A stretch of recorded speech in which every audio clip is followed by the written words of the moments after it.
and welcome to today's conversation. I apologize, I'm recording it. It's lengthy, and I have to deliver it more than a baker's dozen this week. And I wanted to make certain that everybody has the exact same experience. What I called it is, what kind of man do you want to be?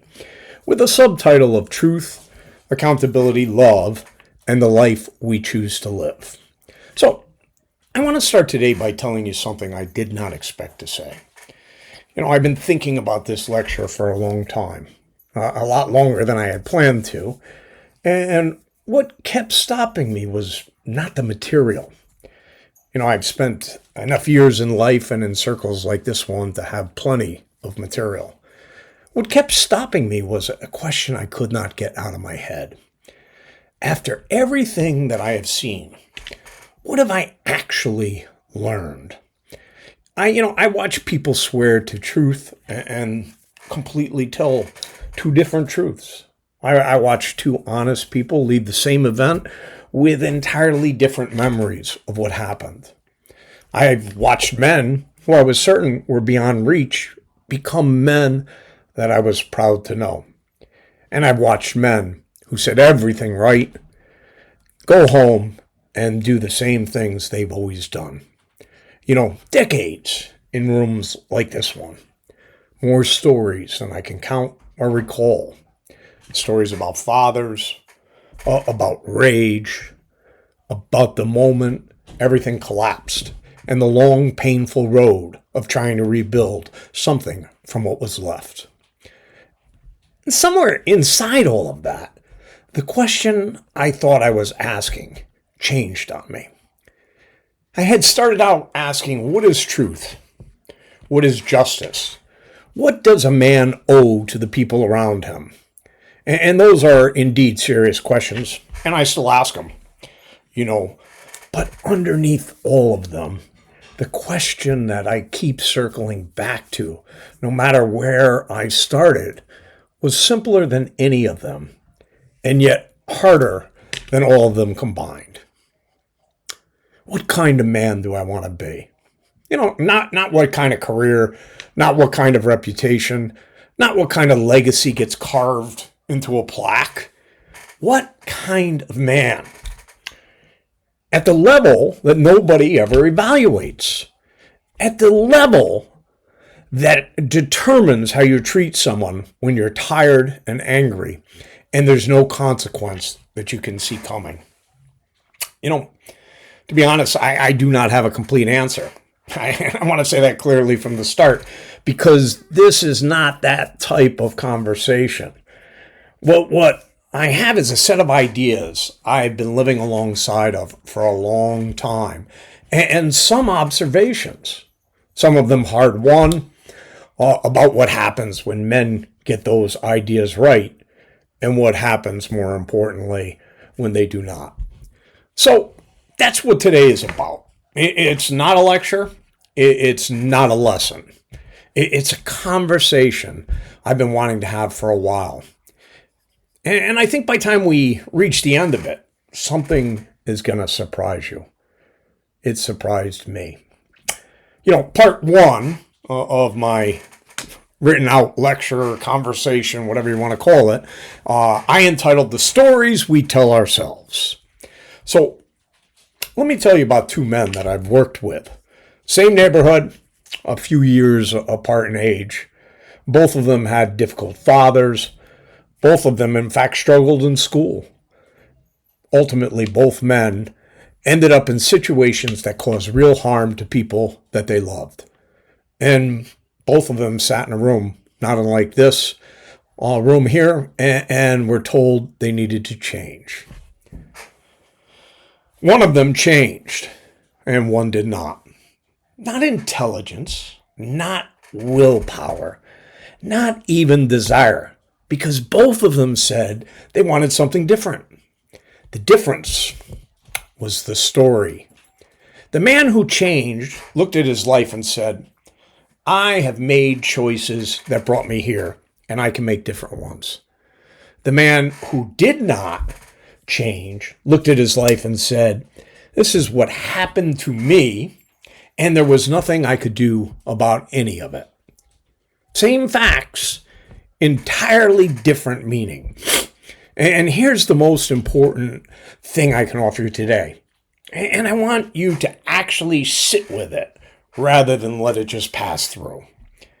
It is not the event that determines the meaning of your life. It is the narrative that you assign to the event. Facts exist. Something happened. Maybe it was how you were raised. Maybe it was something that was done to you. Maybe it was something you did that you cannot take back. That event is real. The pain is real.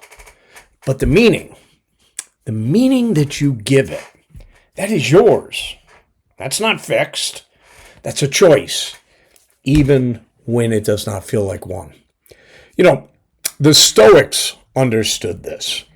Cognitive behavioral theory is built on it. But understanding something intellectually and actually living inside it are two entirely different things.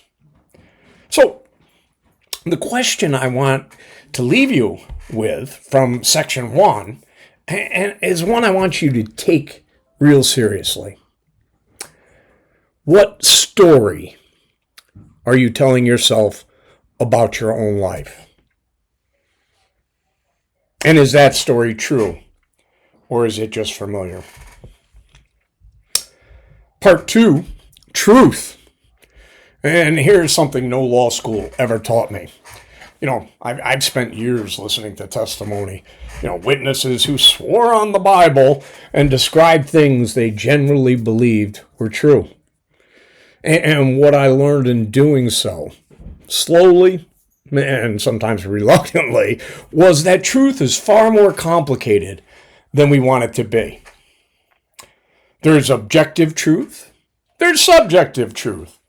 There is emotional truth, the kind that feels absolutely real, even when the facts do not support it. I watched two people describe the same argument, the same night, the same room, and honestly, they sound like they were talking about events on different planets. But neither one of them was lying. Both were telling the truth as they had lived it. And that right there, that taught me a kind of humility I did not arrive with.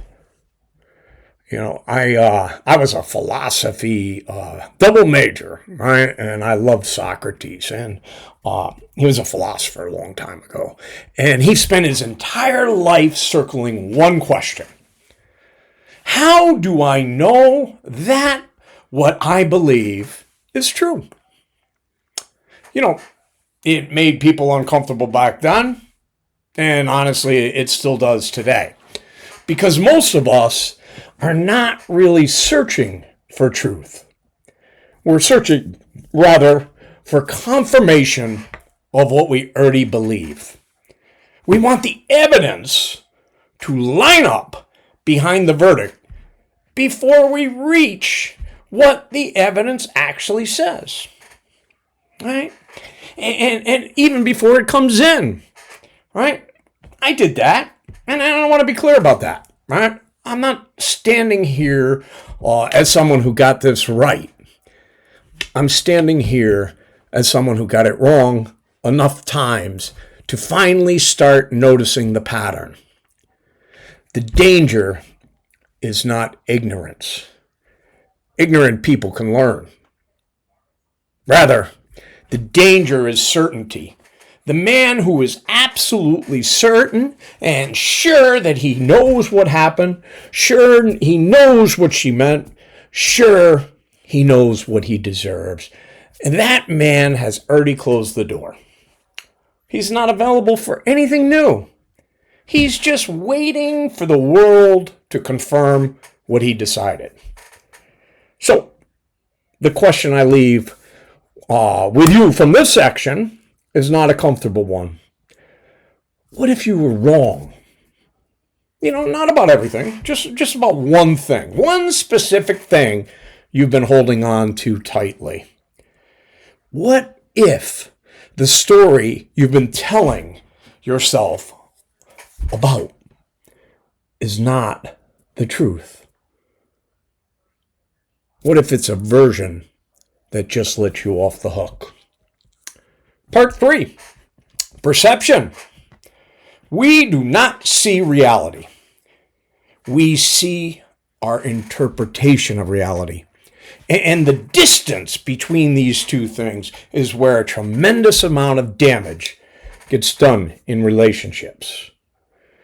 Let me give you an example that I think feels pretty familiar. A man comes home after a long day. He's already close to the edge. He tries to tell his partner something that happened at work, and she rolls her eyes. Maybe she's exhausted. I don't know. But maybe she heard the story of this version before, and her body just remembered that version before she could stop it. Or maybe it meant nothing. Yet, he does not experience nothing. He experiences contempt. He experiences dismissal. And he looks back because every time someone made him feel small, every time he was ignored or disrespected or told without words that he did not matter, his nervous system files that eye roll in the same folder as all of it. And he reacts not to what just happened, but to everything that folder contains. She doesn't understand why he exploded over nothing. He doesn't understand how she could not know what she just did to him. Same moment, two entirely different experiences. Most importantly, neither one of them is lying. And this is how human perception works. It's not a camera, it's a filter. And the filter is built from everything that happened to you before the moment. Everything you learned about what certain expressions mean, what certain tones of voice mean, what it means when someone goes quiet or looks away or does not respond the way you expected. If you grew up in an environment where a certain tone meant danger, your nervous system learned to treat that tone as danger, even when it's not, right? Even when the person using it doesn't mean anything threatening at all. Your body has already made the decision before your mind catches up. And that's not weakness, but it's not an excuse either. It's just an acknowledgement of quite simply how humans are built. But the problem arrives when we forget that our interpretation is not the same thing as truth. When we stop asking questions and we start issuing verdicts. When we stop checking and we start reacting.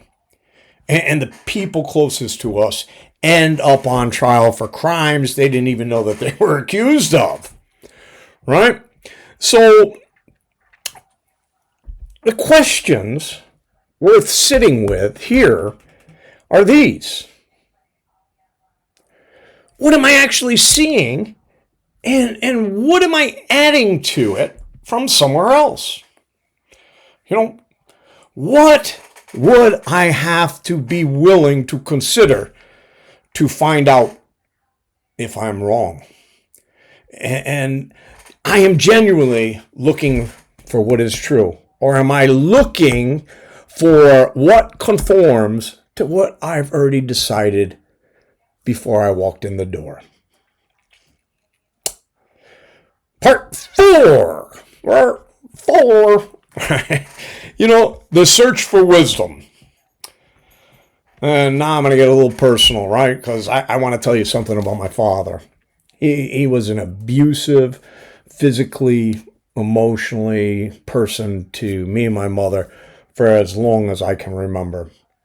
He had a severe addiction that unfortunately runs throughout our family like a current, and it shapes everything around it. And at 16 years old, I made a decision that felt less like a choice and more like something that I had no option to do.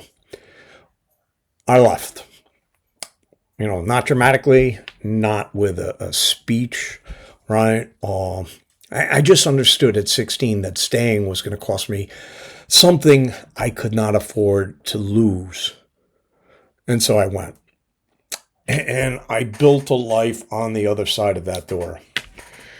A life that was organized in ways that I did not fully understand at that time, around what I had survived and around the certainty of what I thought he was.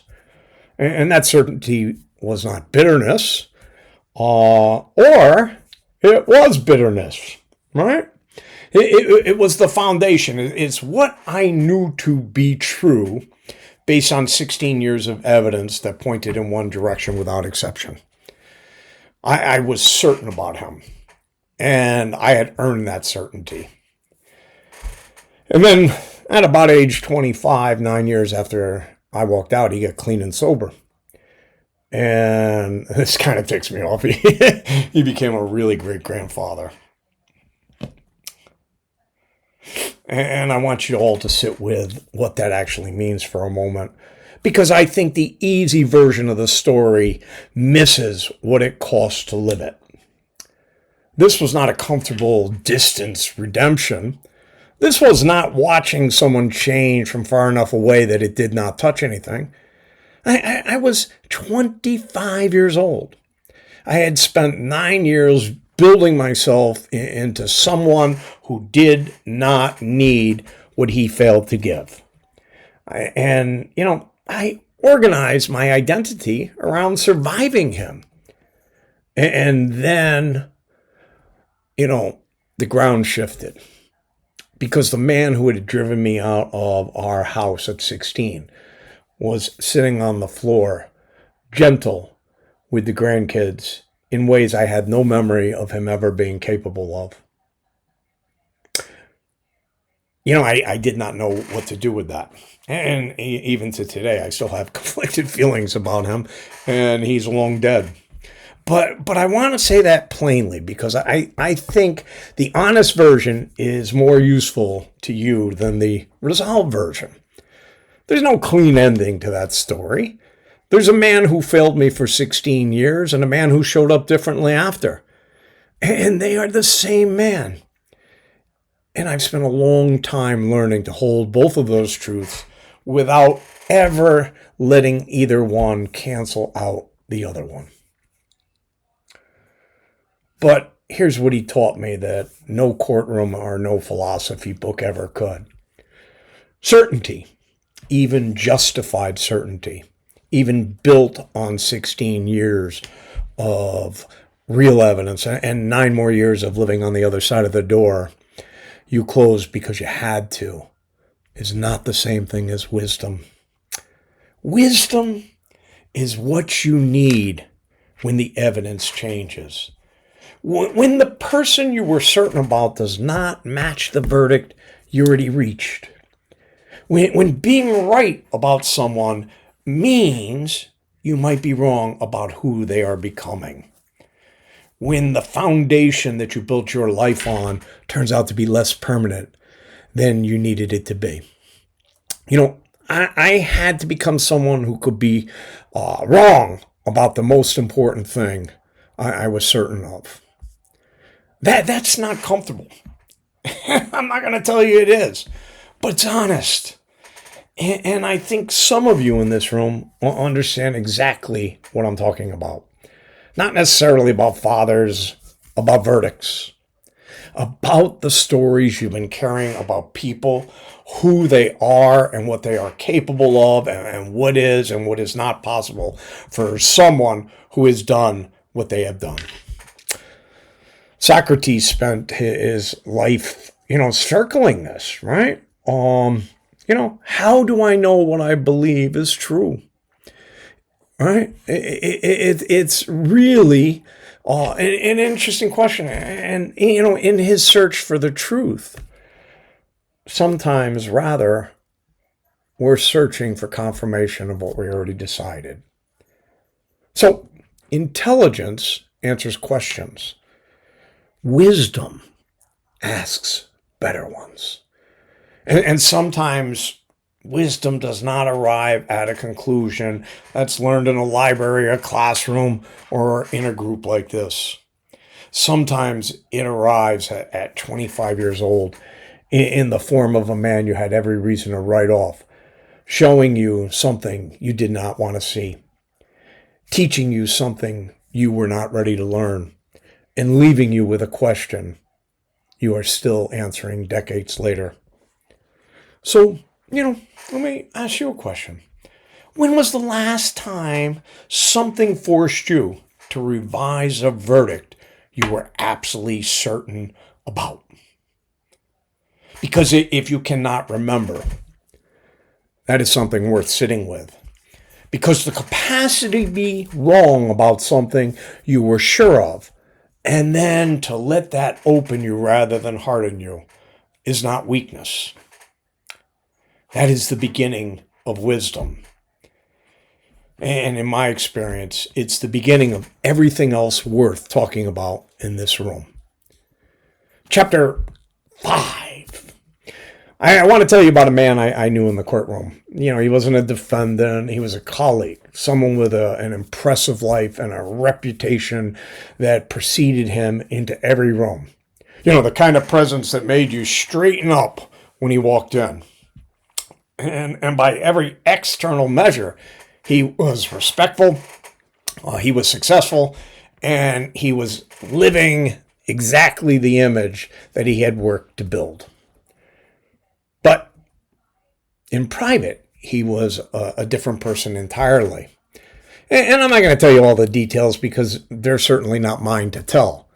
But I will tell you what I took from it, watching it over the years. Image and character are not the same things. They can coexist, but they don't have to. And the distance between them is where most of the damage in people's lives get done, quietly, behind closed doors, in the moments nobody is recording. Character is not what you perform. It's not the face you arrange when someone is evaluating you. Character is who you are at 11 o'clock at night when you're tired, you're frustrated, and the decision you are about to make will never make it into any court record. It's what you do when there's no audience, no consequence visible on the horizon, no version of this moment that anyone will ever ask you to account for. I've sat across men in this line of work, whether it be in recovery or here, who could talk about accountability beautifully. All the right language, who seemed, right, to be genuinely engaged with everything that was being asked of them. And then I would hear what happened when they got home, right? The room is not the test. The room is the practice for the test. The test is what happens when she says something that hits a nerve and every option is available to you. What happens when the kids are loud and you're already on the edge and nobody's watching? What happens in the small private moments that never get discussed in any group, that never appear in any progress note, that only you and the people closest to you will ever know about? That's where character lives. Not here, out there. So the question I want to leave with you about this section is, who are you when someone is paying attention? It's not that question. Rather, who are you in the quiet? Who are you when the door is closed and there's no performance required and it's just you and the truth of how you're actually living. That's the man worth knowing. That is the man worth becoming. 6. Wait, was that 6? I don't know. It looked like it. So it's entitled Courage.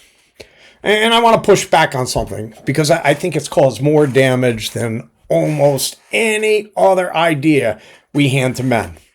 We were taught that courage looks like not flinching, like dominating the room, like never backing down, never admitting error, never letting anyone see that something got to you. The man who shows nothing is the man who is strong. And that is what we were shown. Most of us absorbed it before we were old enough to question it. I spent years watching that version of courage perform itself. Men who would not bend over under cross-examination even when evidence was overwhelming against them. Men who held their position so rigidly that they lost access to the truth of what actually happened. I watched what that performance cost them. It cost them credibility. It cost them connection. It cost them the relationships that turned out to be the only things that actually mattered once that case was over. Armor keeps danger out. It also keeps everything else out. A man who has sealed himself so completely that nothing can hurt him has made the same guarantee about everything worth having. Nothing real gets through armor. Not intimacy, not trust, not the kind of love that requires you to actually be present and reachable and occasionally wrong. Real courage is not the absence of fear. It's doing the honest thing while the fear is still there. And in my experience, the hardest honest things have nothing to do with physical danger. They sound like this. I was wrong. I need help. I'm sorry, and I'm not going to explain why it was actually your fault. I do not know how to do this, and I'm asking anyway. Sitting in this room and actually being here, not performing compliance, not running out the clock, but genuinely being present for what this work is asking of you. That takes more courage than most people in your life will ever acknowledge. So the question I want to leave here is the most direct one I know. What truth are you avoiding right now? Not in the abstract, specifically. What is one thing you already know that is sitting in you that you have not been willing to say out loud to another person? Because whatever that is, walking towards it is probably the single most courageous thing available to you right now. Part 7, here we go, respect. But, I want to slow down on a word that gets used constantly in this work. And I think it gets misunderstood just as constantly. Respect. I heard it from my father. I heard it from men in school. I heard it from men in the service. And I've heard it from men in this room more times than I can count. And after a long time of listening carefully, it's that when a lot of men talk about respect, they're not really talking about respect. They're talking about control. They're talking about the expectation that people around them will arrange themselves in a way that conforms to their own sense of importance. That nobody challenges them in front of others. That their word carries a lot of weight without being earned. That the people in their lives, their partners, their children, the people who are closest to them, and also most vulnerable to them will manage themselves carefully enough that he never has to feel diminished. I understand that version of respect. In fact, I grew up inside of it. I watched my dad demand it and never give it and destroy things he was trying to hold on to, right?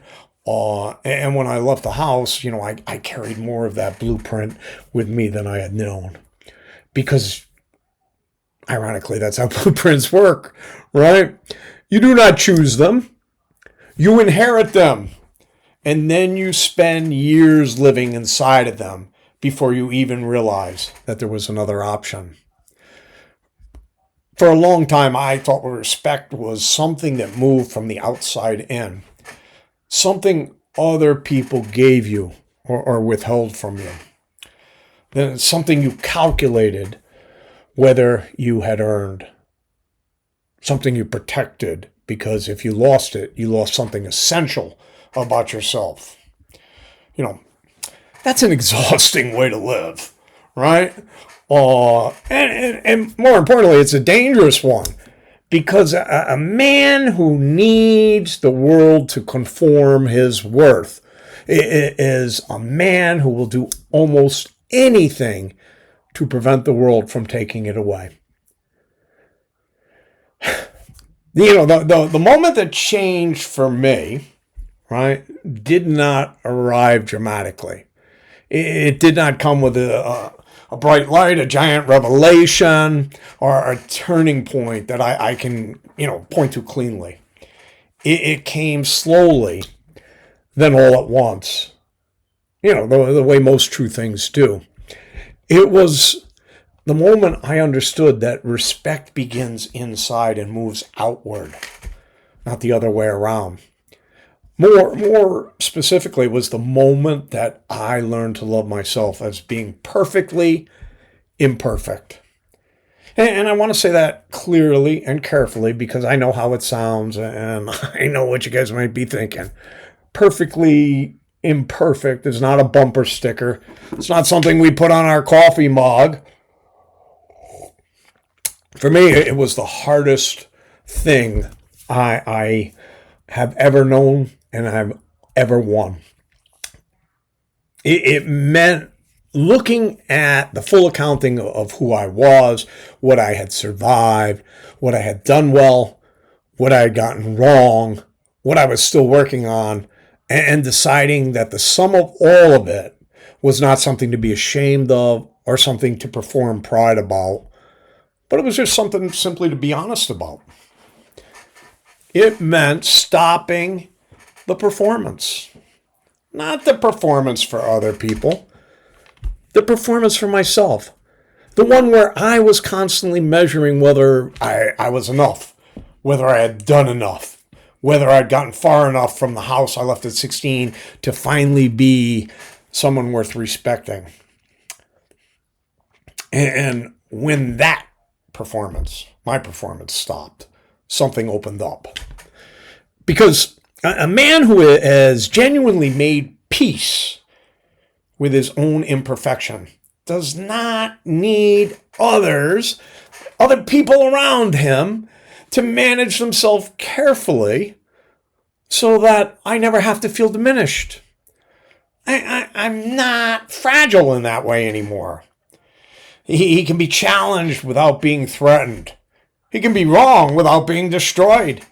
He can sit across from someone who's angry at him and stay present instead of escalating, because his sense of who he is does not depend on winning that moment. That is what respect looks from the inside. Respect for others becomes possible when you're no longer using them to conform your own worth. When you can hear someone out because you are genuinely curious about what they're carrying rather than calculating whether or not they're saying something that threatens your performance or your position. But respect for yourself is not pride. It's not the armor of someone who's decided I am beyond criticism. It's the quiet steadiness of a man who knows who he is, knows he is not finished, and decided that both of these things are acceptable. That I do not have to be perfect to be worth something. That's the work of becoming, and it's not an indictment of who we might be at the current moment. And respect for truth follows from both of these. Because a man who has learned to be honest about himself finds it less threatening to be honest about everything else. Those three: respect for others, respect for yourself, respect for truth, are not separate practices. They're the same practice, and it starts in the same place every time. So the question I want to leave with you is one that I sat for a long time before I could answer it honestly. Can you look at the full accounting of who you are? Everything you have done, everything that you've survived, everything that you're still working on, and still find something there worth respecting. Not performing, not defending, actually respecting. Because until you can do that, even partially, even imperfectly, the respect that you demand from the world will never be enough. And it never is. Part 8. We're getting there. Accountability. So here's something that I've learned from human beings after a very long life. I'm always the oldest in the room, and I'm only a couple years away from retirement, and a very long time of watching them closely. We're gifted at self-protection. All of us, not just in this room. Every person sitting in judgment of someone else is doing their own version of the same thing in some corner of their life. We rationalize. We minimize. We locate the version of events where what we did was understandable, provoked, justified, inevitable.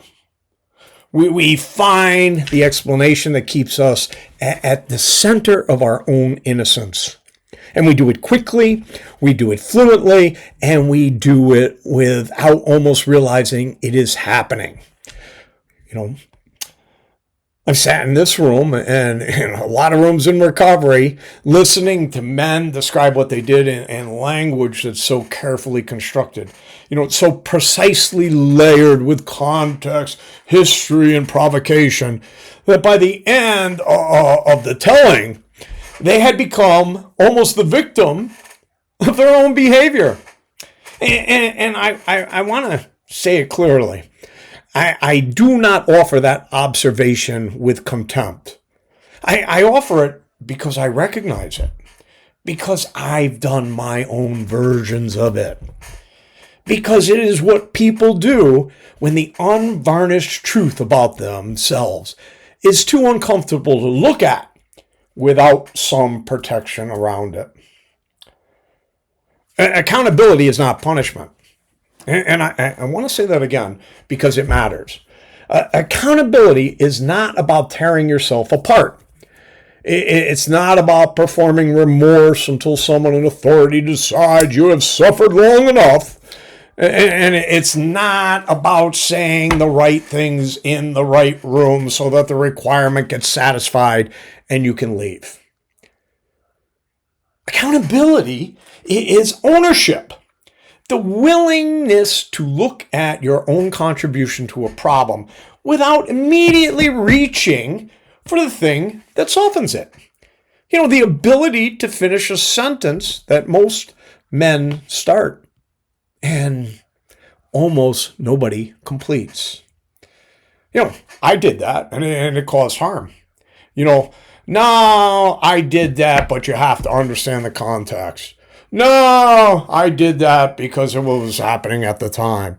No, I did that and I know it was wrong, but let me tell you what led up to it.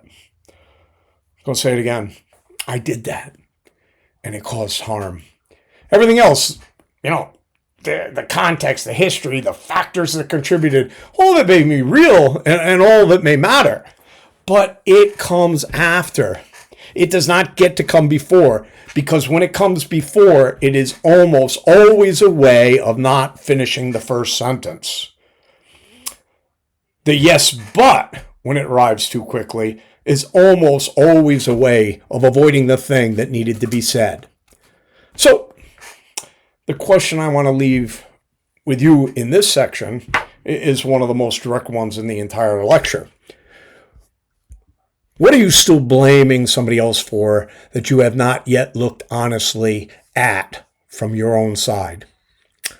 Not to erase what was done to you, not to pretend your history's not real, but to finish the sentence. Just once, without the yes but. Part 9, one of my favorites, redemption. Can people change?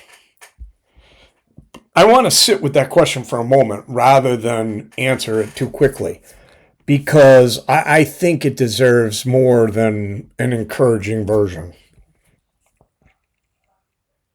Can people change? You know, I've watched men in this work change in ways that have genuinely moved me. Men who came in closed and defended and certain that none of this had anything to do with them, who left months later carrying something different. Not fixed, not finished, but different in a way you could see if you knew what to look for. More honest, more present, willing to be uncomfortable in the service of something real. And on the flip side, I've sat in a lot of groups where I've watched men learn the language of change without changing anything at all. Men who could say accountability, cycle of violence, impact on my children with complete fluency, who nodded at the right moments, who completed every requirement, satisfied every standard, said everything right in every right room, and then went home and did exactly what they'd always done. So, what separates them? I've turned that question over for years, and I keep arriving at the same place. The men who change were willing to be honest about the specific, particular, unvarnished truth of what they had done and what it had cost. Not the general version. Not the version that says appropriately, it sounds, I'm so remorseful from a safe distance. The actual thing. The one that's the hardest to say. The one that, when you finally say it out loud, lands differently than everything that came before it. The men who did not change stayed in the general. They acknowledged the category without ever sitting down inside the specific. And it is in the specific where the work lives.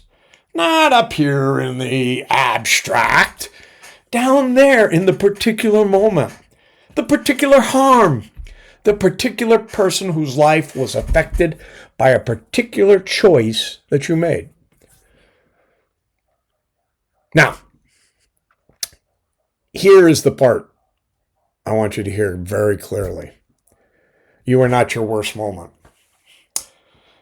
I mean that without qualification. The worst thing you've ever done is not the complete and final truth of who you are.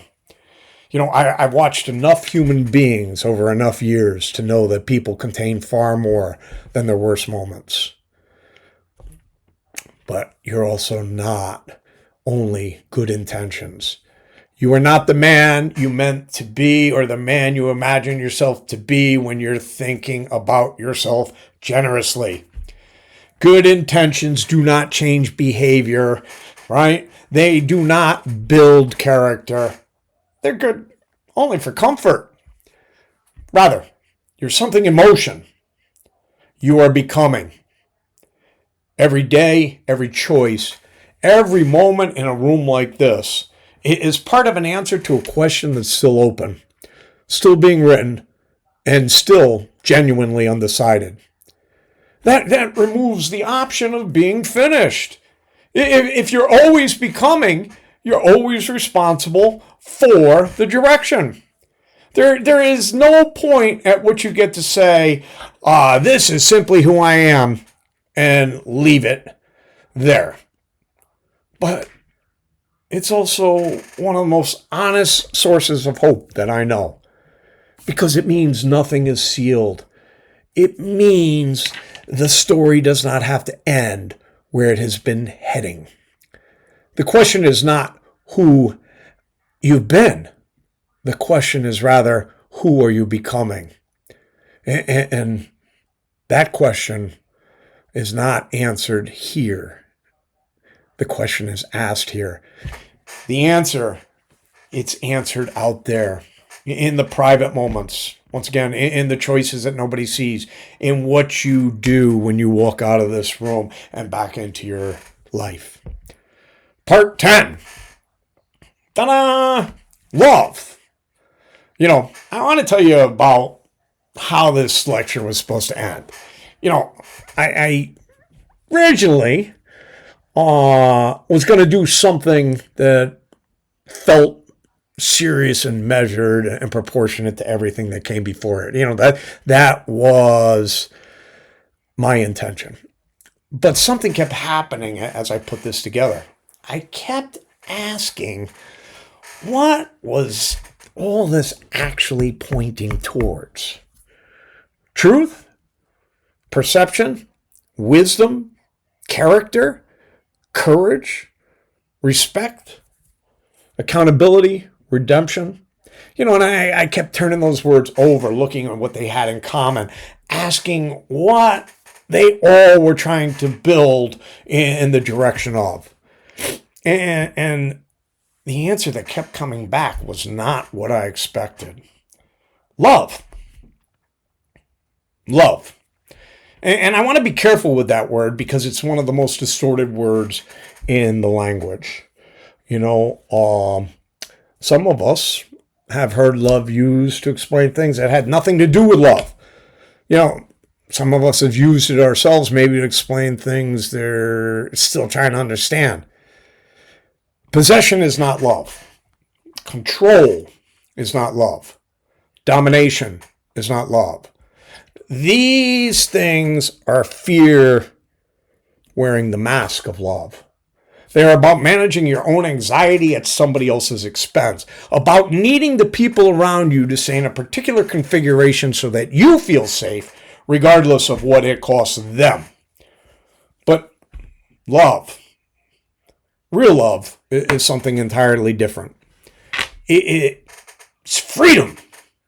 Giving the people in your life room to be who they actually are, rather than who you need them to be. It is compassion, the willingness to stay present with someone inside their pain without trying to fix it, escape it, or redirect it back towards yourself. It is service, the kind that shows up in small, consistent ways that nobody celebrates and everybody feels. It is presence, not just occupying the same physical space, but actually being reachable, actually being there. And here's what I want you to understand about everything that we've covered today. Every single section of this lecture has been asking the same question in a different language. How do I become capable of loving well? That is what truth is for. You cannot love someone well while lying to them or to yourself. That's what courage is for. You cannot love someone well from behind the armor. That is what accountability is for. You cannot love somebody well while refusing to see what your behavior actually costs them. That is what redemption is for. The capacity to change, the capacity to love different than you have loved before. All it was pointing here. And I didn't plan it. I discovered it. And I think it's worth something because the things we discover are usually more true than the things we intend. So I want you to leave this section with a question that sits at the center of everything we've been talking about. Do the people you love flourish because of you? Do the people you love flourish because of you? Not despite you, not because they've learned to navigate around you or manage you or stay carefully out of your way. Because of you. Because of the safety you create. Because of the honesty you bring. Because of the man you are in the private moments when it would be easier to be somebody else. That question does not have a quick answer, but it is the right one. And it's worth carrying for the rest of your life. Do the people you love flourish because of you? I was going to also talk about legacy and mortality as additional tools, but I think this is probably a good, spot to try to come back to where we started. I told you at the beginning that something was going to surprise you by the time we got to the end, right? And here it is. I came into this work asking serious questions. What's truth? What's justice? What does accountability actually require? What do men owe to the people they've harmed? And clearly those questions still matter to me, and I've not stopped asking them. But they are not, it turns out, the most important ones, right? The question underneath all of them, the one that I've been circling for decades without having a name for it, is simple and harder and more urgent than any of them. How do I become capable of loving well?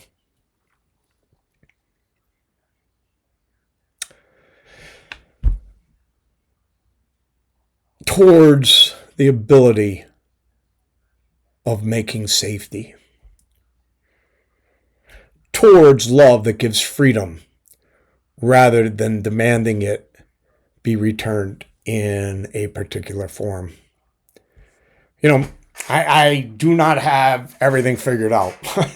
And the older I get, the less I believe anybody does, right? What I've done is I've loosened my grip on the certainty. I used to carry it around and it was like something worth protecting. The certainty that I knew how things worked and what people deserved and where that line was. But today, what I'm more certain about now is quieter than any of that. Truth matters. Character matters. Courage matters. Kindness matters.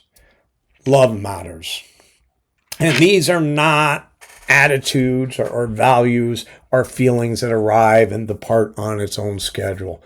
As a daily practice, a daily decision about who you're going to be in the ordinary moments when nobody applauds and everybody feels.